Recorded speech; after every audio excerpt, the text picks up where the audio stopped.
If you're feeling stuck or lost in your financial journey, don't worry. I'm here for you. I've mapped out a path to financial fulfillment, starting from the first little bits, planting your first seeds, all the way through to having this forest that is so big and lush that you will eat well for the rest of your life. Join me on this financial journey. We all want the same thing, which is a secure financial future. Today, I'm going to be talking about this idea of financial fulfillment. Some people call it financial independence. Some people call it financial freedom, different ways of describing it. But really, it's this emotion of feeling safe and secure, knowing that we've got enough money to be able to look after ourselves. The analogy that I use is that we're basically growing a forest. And so we want a forest that is big enough, that produces enough fruits and vegetables that we never have to go hungry, that we can be generous and share with our neighbors and really feel like we're good to go, that we've got everything that we absolutely need. I know for a lot of people, financial matters can feel a little bit daunting. So today, what I'm going to do is really use this analogy of sort of growing a garden or growing a forest, getting to the point where we've got this big forest. And that's really where we're trying to end up at the end of our investment journey, sort of towards the end of our life, feeling that we've got absolutely everything that we could possibly need. But I know most people aren't there yet. And so, when we come back to where we are today, it's that people tend to have a lot of questions and feelings and emotions about their money. Oftentimes there's a lot of insecurity. When I talk to folks, I feel a lot of guilt and shame that, oh no, I should have done this sooner, right? Well, I'm here to remind you that the best time to plant a tree was 30 years ago. The second best time to plant a tree is today. So we're going to talk about growing seeds and planting a garden, growing a forest to be able to get you to this point where you do have this financial fulfillment. My name is Tim Nash. My company is called Good Investing. I'm a certified financial planner, and I've helped more than 10,000 people figure out how to invest according to their values. So today we're going to go through your sustainable investment journey, starting from this point of absolute beginning and getting you all the way to the point where you've got this nice, beautiful forest that you can walk through and feeling like you've got as much money as you could possibly need. If you've ever wanted to grow a garden and grow lots of food, well, it starts with just this simple decision that you need to decide to start growing. And in the same way, when it comes to our money, really, you just need to decide to take control of your money. That's it. I know a lot of people can get overwhelmed thinking that they need to have, this perfect financial plan and have all of these details sorted out. But no. Like, we'll get there. This is a journey. That really the starting point is just this intention that to say, hey, I'm going to take control of my money. I'm going to figure this out. Right? And then now we're ready to take our first steps. And when it comes to gardening, the first step is really about clearing your plot.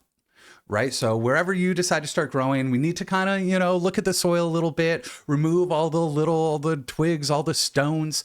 When it comes from a money perspective, this is about understanding your preconceptions about money. Really understanding that a lot of us, as we grew up, inherited some stuff from our parents, some of it good, some of it bad, and that really we want to make a decision about only keeping these stories or these ideas of money that are helpful. I talk to a lot of folks who have experienced some kind of like trauma around money, and that's a big part of their money story.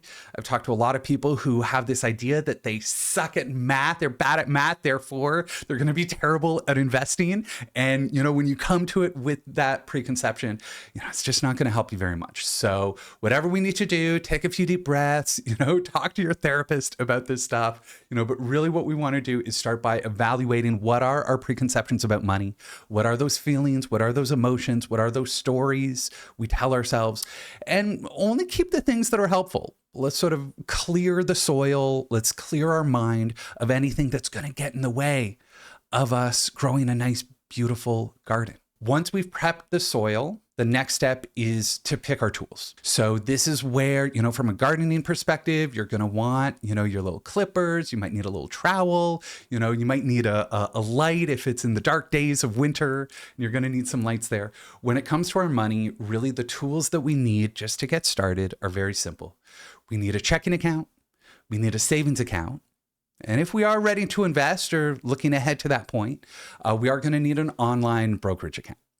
Those are the tools that we need to really get started. So, really when it comes to these things, most of us already have a checking account. Is that the one that's right for you? Well, we can ask these questions. If you're with a bank, you might consider, switching to a credit union. I love my credit unions.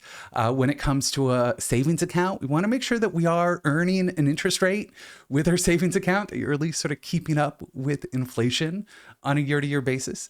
And then with an online broker, it's really understanding that we want something that's as simple as possible. So those are really the tools that we're going to need. If you're stuck on those tools, this is where as a gardener, sometimes if you don't even know where to start and what tools are good, you can always start growing on your, by yourself on your balcony or on your windowsill. But a lot of us do want to join a community garden as a starting point. And that's where I've created the Good Investing Classroom.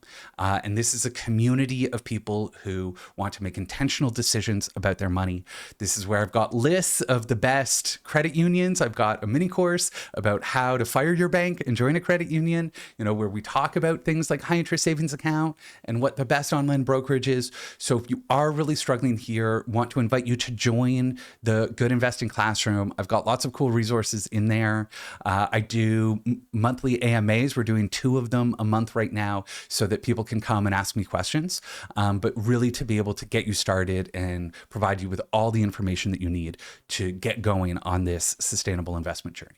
Because once we picked our tools, right? And that hopefully we are, saving a little bit every month, that we've got these little seeds that we can start to grow. But the first step before we start investing is to fill your pantry. So this is where we want to keep an emergency fund of about 3 months to 6 months expenses. So in your checking account, you're going to keep a float of about 1 month's expenses. This way you'll never have to worry about paying your mortgage or paying your rent or paying off your credit card bills. You've always got some nice cash in that checking account. And then the next step is to fill up your savings account. I kind of call this our pantry, that, if money's tight a certain week or certain month, we can always just go into the pantry and, see what's in there. And in the same way, when we have an emergency fund, when life throws us a curveball, it's no problem. It's no stress. We've got money tucked away in a savings account, in our emergency fund. Really, you want to have anywhere from about 3 months expenses to 6 months expenses. If you're in a more precarious situation with your job, maybe you're an entrepreneur or you're a freelancer, or, you just feel that your job isn't as secure, then we want to have closer to 6 months expenses. Whereas if you're in a really nice, stable employment situation and you feel really confident that even if you lost your job, you'd be able to get a new job, lickety split, then that's where we can have closer to 3 months expenses. But this way we keep that safe, secure in a savings account. And that way, whatever life throws at us, we don't need to worry about it because we've got that nice emergency fund. We've got a full pantry, knowing that if we do run into some trouble, we're not going to go hungry. We're good to go. Once our pantry is full and we've got that 3 to 6 months, that's where we can start thinking about investing for the long term. I often refer to your emergency fund as sort of your short-term bucket, whereas when it comes to your investments, your retirement savings, that's what I call your long-term bucket. And I know it can get a little bit confusing when it comes to stocks and bonds and investments and all these different things. So I'm here to break it down and make it really, really simple, because when it comes to investing, it's really as simple as baking a pie. We all love pie, right? So if you love pie, great. You're going to be able to figure out investing really simply. That really what we do is I talk about the crust of the pie. Those are your bonds. Bonds are safe and secure, very stable, right? But the reason we eat pie is we want the filling. The reason we invest is that we want those stocks.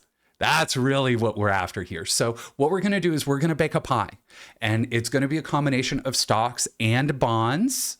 of filling and crust, and that one of the biggest decisions you make, and there's lots of resources to help you with this, is really how thick of a pie crust you should have. Right? So it's not rocket science, it's not complicated, but really what we end up doing is often getting what's called like a pre-made frozen pie, where we can buy investment funds that are a mix of both stocks and bonds all together. Some people like to split it up, and so they like to have one fund for the stocks and another fund for the crust, right? And so that way we kind of have a two-fund portfolio. We want to keep it nice and diversified, build you a nice pie. Obviously, I want you to use organic ingredients. So this is where we can get into some language around doing less evil, where we can still earn those market rates of return. You don't have to sacrifice returns when it comes to the doing less evil stuff, but we do want to get rid of those evil companies. Those are going to be different for everyone, but a lot of the things people want to get rid of are things like weapons manufacturers or tobacco companies. A lot of my clients want to get rid of fossil fuels, right? So it's just being a little bit clear about the ingredients in your pie and knowing that there are still some of those frozen pre-made pies that are organic, right? That don't have any of that nasty stuff in there. And it's still super, super simple to be able to build a nice diversified pie for you to be able to start investing. Because once we have our pie, that portfolio, those really are the seeds that we're going to start planting. That every month, my hope is that you've got a little bit more money, that you're earning a little bit more than you're spending. You've got a little bit left over at the end of the month, right? We've got our emergency fund is full. And so now we can start planting seeds for the future. And so this is where, we really want to plant our first seeds. You've got this pie that you're going to do, nice diversified portfolio. And so what we're going to do is make our first investments in, for most people, it's going to be inside of a TFSA, a tax-free savings account. This is for the Canadians out there. About 9 out of 10 people who start investing are going to start with a TFSA. The 10% of people that shouldn't do a TFSA is, number one, if you are a dual citizen. I mean, if you're just an American citizen, you probably want to do what's called a Roth IRA. But if you are in Canada and you're a dual citizen, don't do a TFSA. That's going to cause some headaches. As well, if your income is higher than, I don't know, but about 120, 130K a year, right? If you are sort of baller, then at that point, we might consider a different plot for you.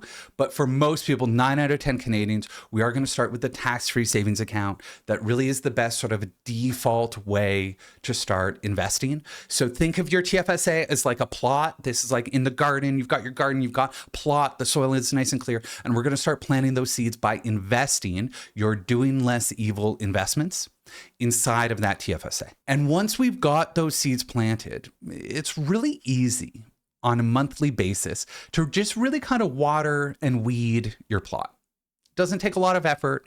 This isn't a daily thing. I don't want you checking the app every single day and looking at the numbers go up and down. No. This is like a monthly thing. Ideally, we want to automate this process as much as possible. But we do want to ideally have automatic monthly contributions going in and make sure that those seeds are getting planted, that we are investing that money. And then easy rebalancing, that we have our pie, we have our mix of stocks and bonds, and that over time, those things might get a little bit out of whack. And so we do want to kind of get it back to our ideal mix. And again, these are things that we can automate as much as possible to keep it really simple, but such that there is a little bit of action happening in your accounts every month, in the sense that we're just watering and weeding the garden, and that we're adding our monthly contributions. And we've got a really simple process to keep our portfolio rebalanced. Because when we've got those systems in place, then we can just kick back and let the sun shine and let the seeds grow. Nature knows what to do. The stock market over time knows what to do. Fingers crossed, the markets do well. If the markets fall right away, don't stress. We're going to stay calm. We're just going to let the markets do their thing, right? The reason we're investing in stocks and bonds is these are what we call productive assets, that these are assets that we own that are earning income and revenue and profit and sharing that with us over time. So really the goal is to kick back, that just like with a garden, if you tinker too much, if you're fiddling too much with things. The plants don't always like that. Sometimes they just want to be left alone. That's definitely the case with an investment portfolio. We don't want to be overthinking it. We don't want to be tinkering with it all the time. We really just want to kick back, let the sun shine, let the markets do their thing.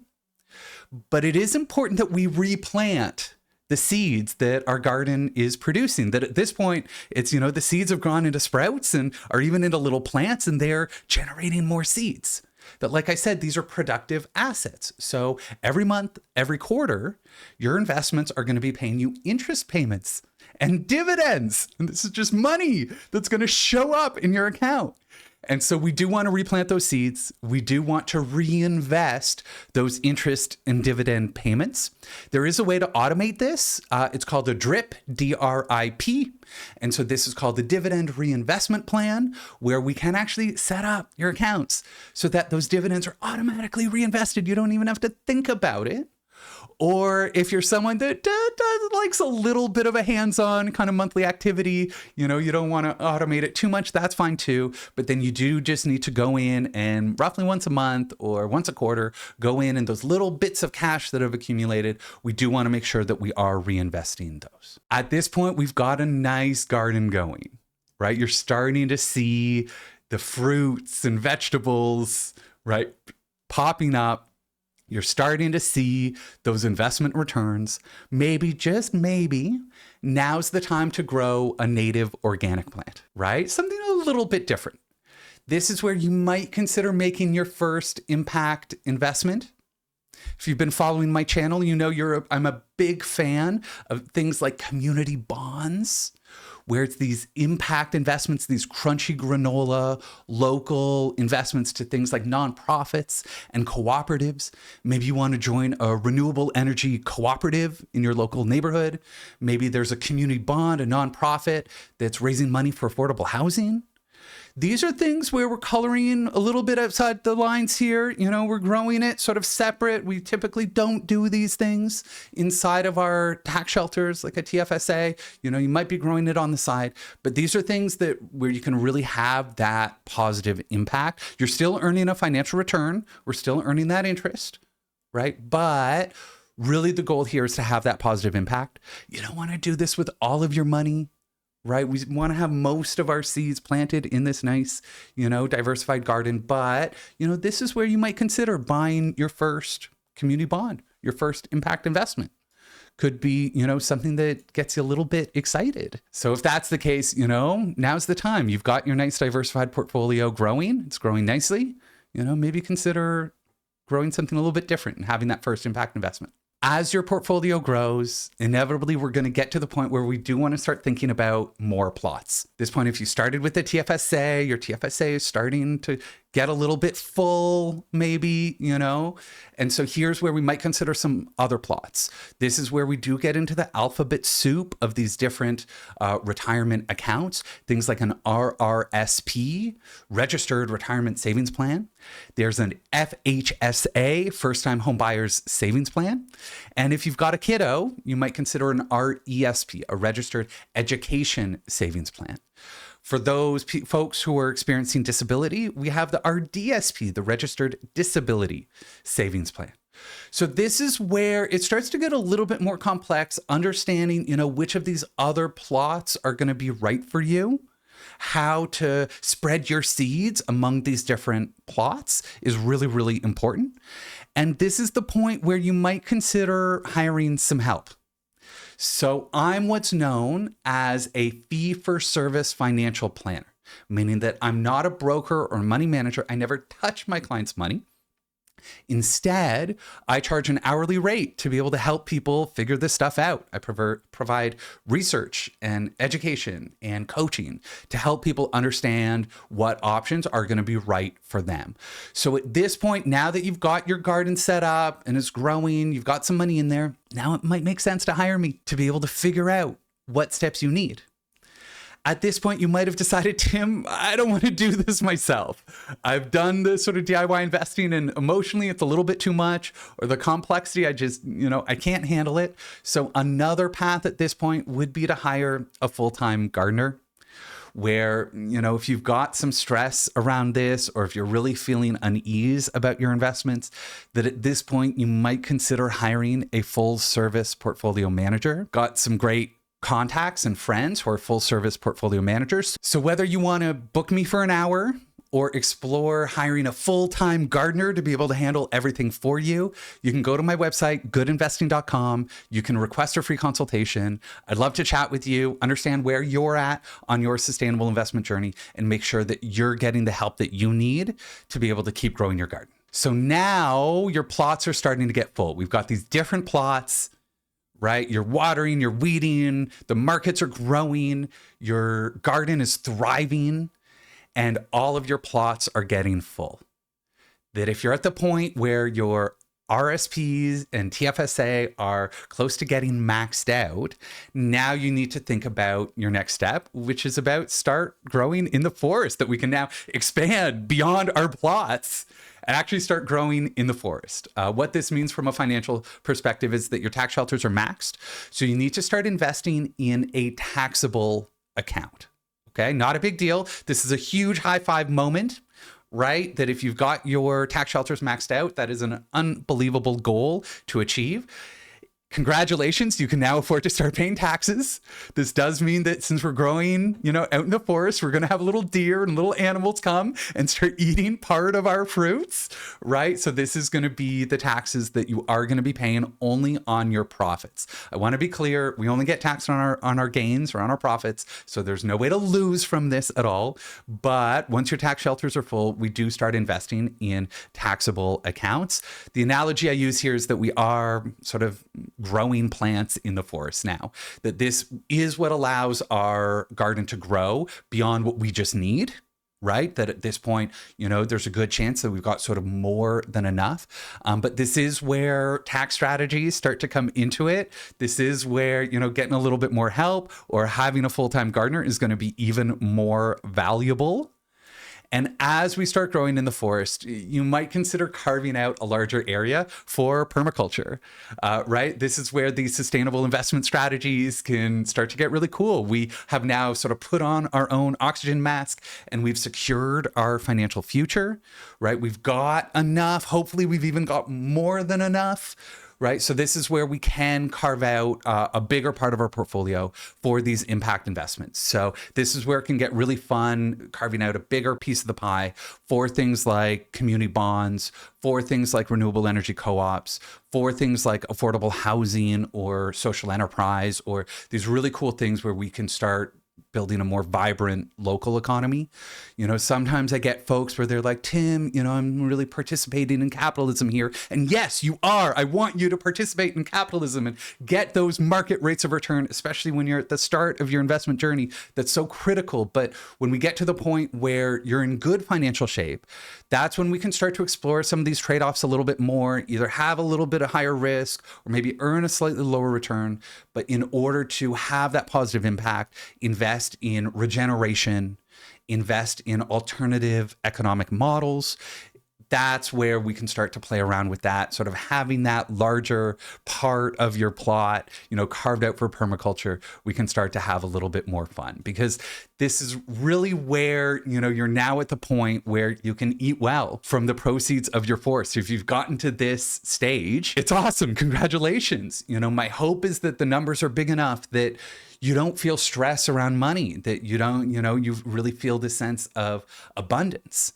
And rather than financial freedom or financial independence, which are great terms, and I want you to feel those, but more than anything, I want you to feel the sense of financial fulfillment, that money is a tool, that money is not the end of itself. The goal here isn't just to get a portfolio that's a big enough number that you can feel good about yourself. Remember that money is a tool, that now what this is buying us is the ability to spend more time volunteering, to, give more to our friends and family and people in our community who might be going through a tough time right now, right? This is where we can be generous because we feel confident. We've seen our garden grow and it's going to continue to grow, but you're producing so much fruit that you can share a little bit of it.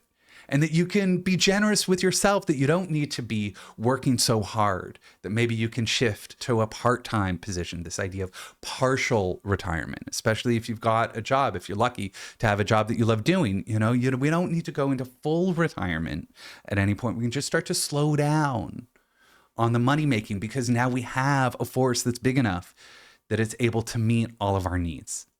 And that really is the goal. And we can go past that, folks who have this forest that is so lush and beautiful that they can just have more than enough. We can start talking about how do we steward the land for future generations, thinking about beyond our own lifetime. We can start planning for charitable giving and early inheritances, because we don't get to take this money with us when we die, right? So I kind of want you to enjoy the money, while you're still around. And if you're lucky enough, if you followed this path and you're now at a point where you have financial fulfillment, fantastic. I'm so happy for you. This is where we can really start to think about future generations. How do we set them up for success, right? And how do we use the money and the wealth and the privilege that we've got to be able to leave a positive impact on this world? So that's it. That's this idea of a financial journey, from the first steps all the way through to this beautiful vision of financial fulfillment, this gorgeous forest that you can walk through, knowing that you've got all of your needs looked after and that you can be generous with the people around you. Because wherever you are on your financial journey, know that I'm here to help. You can request a free consultation with me on my website, goodinvesting.com. You can join my classroom at giclassroom.com. And if you've listened all the way through this episode, do me a huge favor and leave me a 5-star review so that more people can listen to my podcast. Thanks so much.